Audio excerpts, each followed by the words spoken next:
Ay, may bisita si Ate Clarice. Oh. Ano, Li? Kamusta? Okay naman po. Mabuti naman.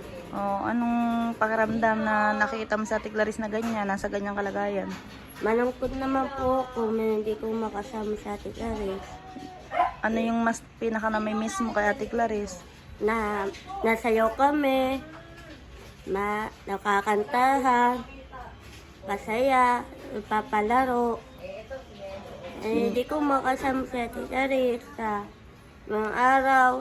Gusto ko masaya ko na Edwin na nakita ko siya makasama. Edwin na nayakap ko siya.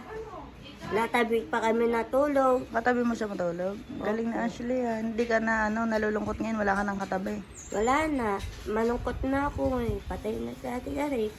O sino na lang katabi mo matulog doon? Si Tita Dorayday na lang.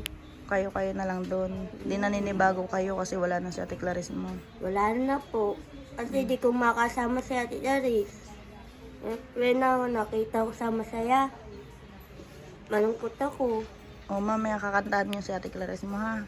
Kantaan niyo siya bilang pagpapakita ng pagmamahal niyo kay Ate Clarice mo ha. Ba't parang naiiyak ka, Li? Sige po. Malungkot po ako eh. Nalulungkot ka? Huwag kayong malungkot kasi kahit naman wala si Ate Clarice mo, andyan siya lagi nakagabay sa inyo. Panonoorin niya pa rin kayo. Na Ate Clarice mo, kahit kapiling niya si God, nakatingin siya sa Katapiling ko inyo. siya makasama. When ako sa masaya. Kaya When nga. ako, nasayo pa kami dati. Masaya na ako eh. Namimiss Makasama mo. ko na, mimiss ko na si Ate Clarice. Kaya nga, tulad ng sabi ni Ma'am, Nalulungkot ako. may awa si God, gagaling kayo lahat. Papanoorin kayo ni Ate Clarice. Kahit nasa langit na sa Ate Clarice mo, nakasubaybay pa rin siya sa inyo. Opo. Kasi araw-araw po ako malungkot pa, hindi ko makasama sa Ate Clarice eh. O, anong message mo kay Ate Clarice Alam mo? message ko po, ingat po kayo Ate Maren. Ay Ate Clarice, love you to, ingat ka palagi sana. Papantayan ka ni Lord na nandyan ako.